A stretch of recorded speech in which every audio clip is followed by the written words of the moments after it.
G'day, today I'm going to sort out the forks on the front of the bike. They look good and feel good, but there's a lot of fluid pissing out the top of here. So the seals are buggered and they're probably not holding the right amount of liquid either, so that's today's job.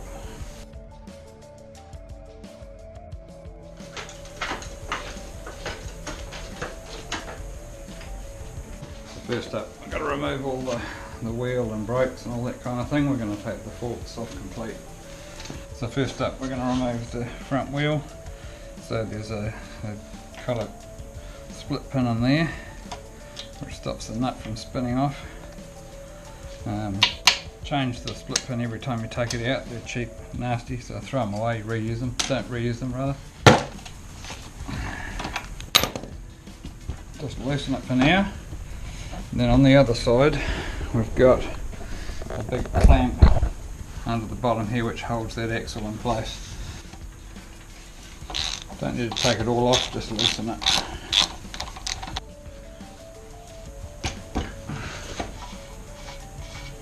Loosen it up and pop the axle out. There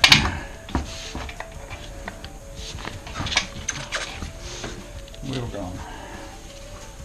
Now what we've got left with is the front brake drum arrangement here, which is independently sitting there. I want to take all this off because I'm going to clean up the lower fork tubes as well. So with the brake caliper, you don't have to take the whole thing off, just take the bottom bolt out. So the bottom one's a bolt, like that. And then loosen the top one and the caliper will hinge out the way. Right, I'm also going to have to take the mudguard off. Should come off anyway, so.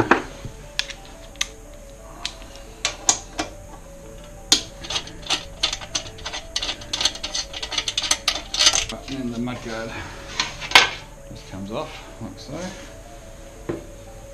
Now we should be able to remove the brake caliper. There we go, disc, brake caliper. Right, next we take off these clamp bolts which are down the front here, one on each side. That'll release the clamp that's clamping the bottom tube.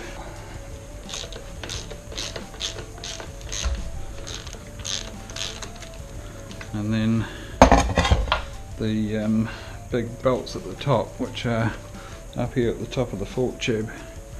Now they're a bit tricky to get at. Generally you need to move the handlebars to get into them. So we need to remove or loosen these 4 bolts here just to get the handlebars back far enough so that you can get a socket onto the top of the nut there. So just take them back a little bit. It can be quite hard to get a socket onto those, so just use a spanner for these. There we go. Now these are quite tight, so use something like a big ass bar.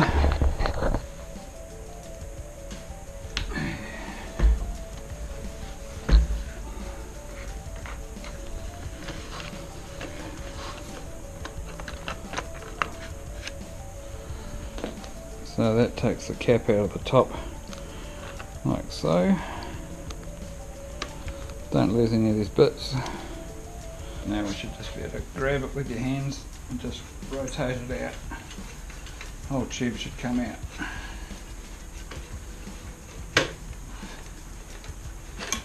Like that. Here's the first one.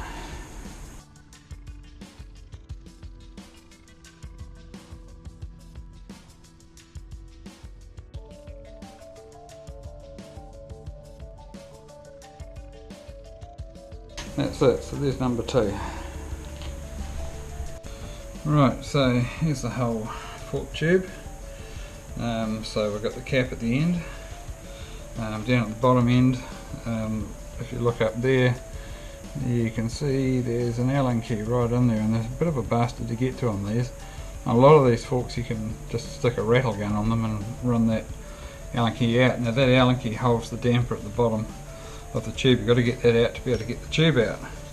So So what I'm going to do is take that nut off and tip it out. There'll be about 300 ml or so of liquid. So there's a nut, there's a ring that sits on top of the spring, there's a spring sort of spacer thing there, and then below that will be the spring. Just tip it out, see what comes out. So there's the spring come out.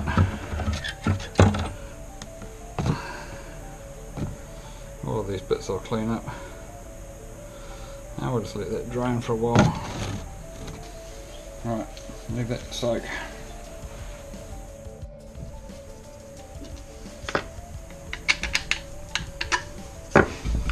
Right, so there's an Allen key at the end of there, which if we're lucky I'll be able to spin it out. Allen key.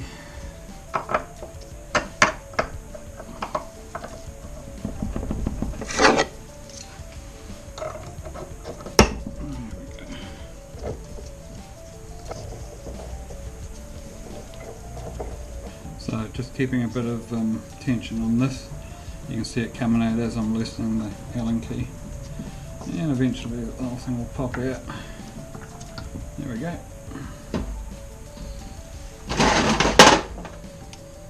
Like that. And there's the damp at the bottom. Just like that. Now that whole thing will fall out the end. If I go like that.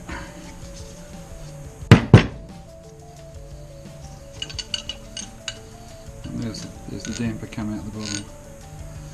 This is the top of the fork here, and you see you've got this chrome outer cover. Then there's an inner seal, which this is the new one there, so that's what it looks like inside there. And you can see it's got ribs across the end of it, and those ribs hold that chrome seal on. So to get that off, there's probably a special Yamaha tool for it, but the easiest way to get it off is to use the end of the fork tube.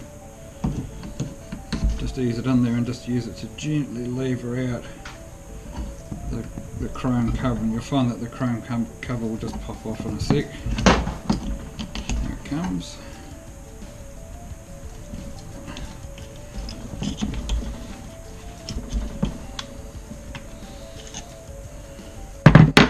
So that comes off like that, chrome cover, a little bit scungy. Clean that up too.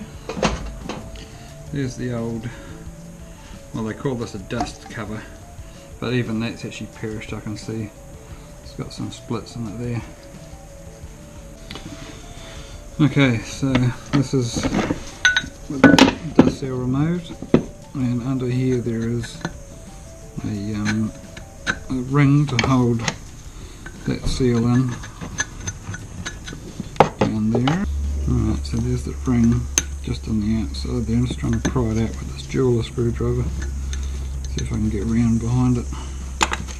Try a smaller one. There it is. So there's the ring, like that. So that retains the seal. There's also a little washer there like that. And now the seal itself should come out.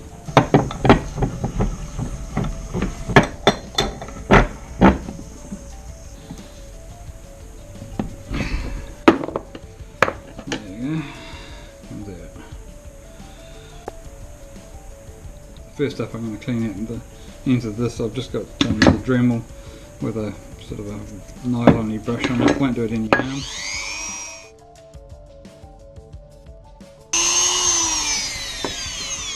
So it's looking like that. Clean enough. So new seals, they have little fins on them. So we want them to hold the fluid in into this half and not let it go that way, so you make sure that the fins are opening out in that direction. So it's going to go in from the top like this.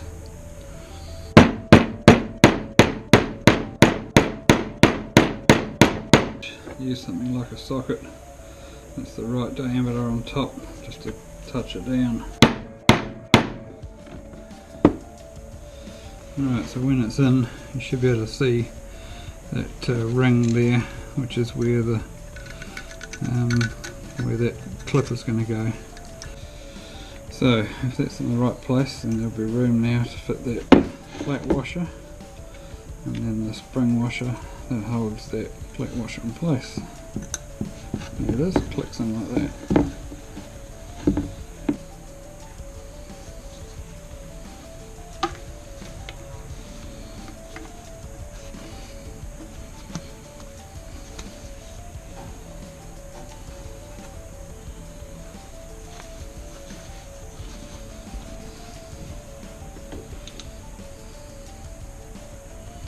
So we're going to put the damper into the bottom of the fork tube, which will go through there like that. So you need to hold this. There's several ways of doing this. With some shocks you put a broomstick up there, and if you looked at my earlier video on how to do shocks, you will have seen me using a broomstick. With this one, it's actually quite a specialised little hole there we've got to fit it into. So what I've done is I've taken just a piece of threaded rod, and I've made, right in the end of it, I've made a tiny little opening like a fork. Now that's going to fit into the end of this and just hold it for me. You don't have to hold it terribly tight, so there it is like that. So that goes up through the tube.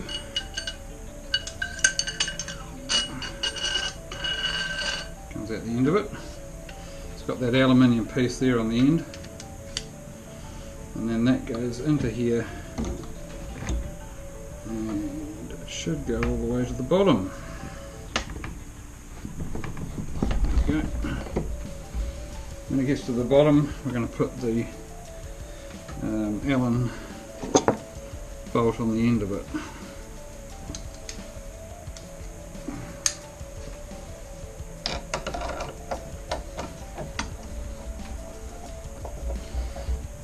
Right, so tighten that up as much as you can by hand, and then I'm just holding my threaded rod with vice grips just to stop it turning, just while I nip it up. There we go. Right, next up we've got the springs. So springs go in. You can see there's a condensed spring at the bottom, open at the top, so it goes in that way around. Then there's the cap of the spring, which sits in on top of the spring, like that. So the spacer goes in on top of that. And then, well, fork oil and then the cap. Now, you can't actually put the caps on until I put them back on the bike, but I will fill it with fork oil while we're here. Now if you get on the interweb, you'll see there's quite a few different ideas about how much fork oil to put in there. According to the manufacturer, it's 135 millilitres, so that's what I'm going to stick in there. So here's my measuring device. It's already marked off at 135 millilitres. So I'm just going to fill that up with fork oil. Fork oil comes in different grades. This is a 10 weight, which seems to be about right for an old bike. Comes in 5 and 15 as well. If you put 15 in, you'll probably find your shocks are too firm. So that's the stuff there, lovely green looking fluid. So I'm just going to pour that in there. And all going well, it won't come out the top or the bottom or anywhere else.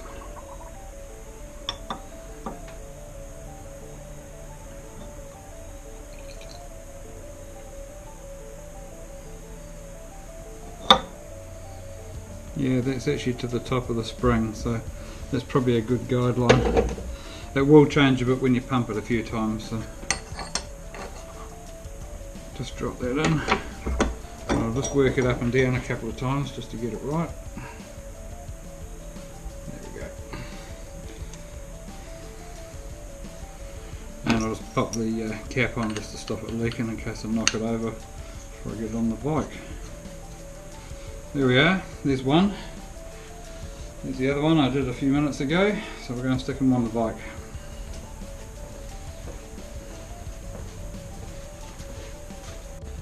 Okay, so same story as before, we're going to feed it up through the fork tube. Got to take the nut off the top first, otherwise it won't fit through. It's a bit of a bugger actually. On the later models they fixed this design by making them fit, having a top and bottom clamp, but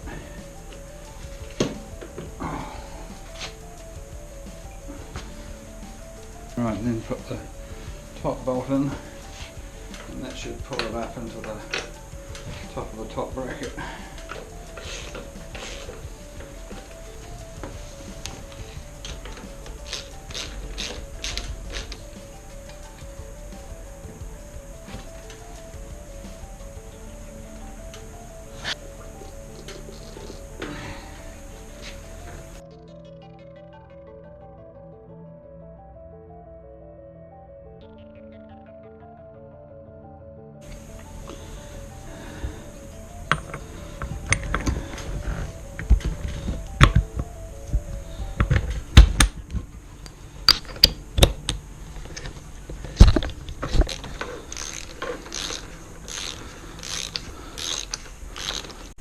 And then you end up by readjusting your handlebars to wherever you want them and tighten them up. I'll just put this brake back on because it's going to loop through the mudguard.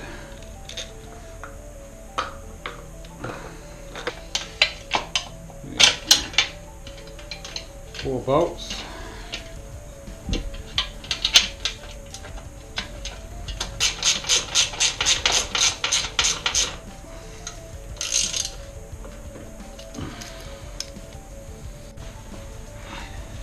Then we're going to put the disc on. So this unit has a separate disc.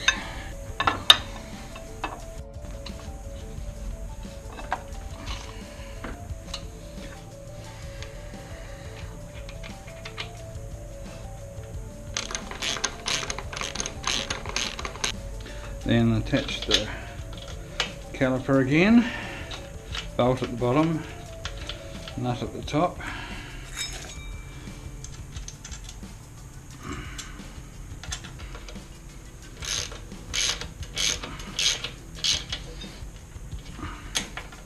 I'll tighten all these up once the wheel's on, a bit easier. So the wheel has these 2 points here that lock into the back of the disc. So you've got to align them as you put it in.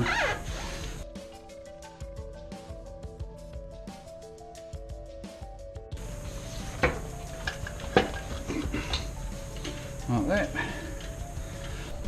Then we've got the speedo drive, which locks into these 2 tabs here on the back of the speedo.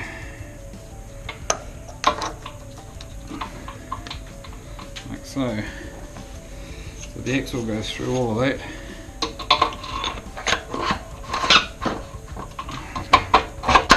Like that.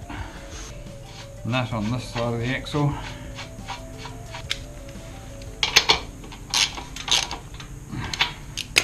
Then tighten the clamps on the bottom of the left-hand fork tube to clamp that axle in place.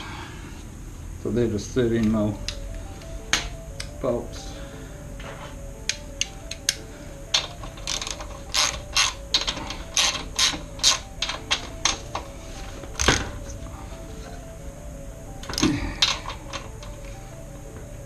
Like that. Back in business. Right, once all that's done, we can tighten everything up. So, act the disc one first, then the axle nut. And with the axle nut, you've got to line it up with the holes for the split pin as well. So, don't reuse that shitty old thing. Get a nice new one. They're only cents to buy these things anyway.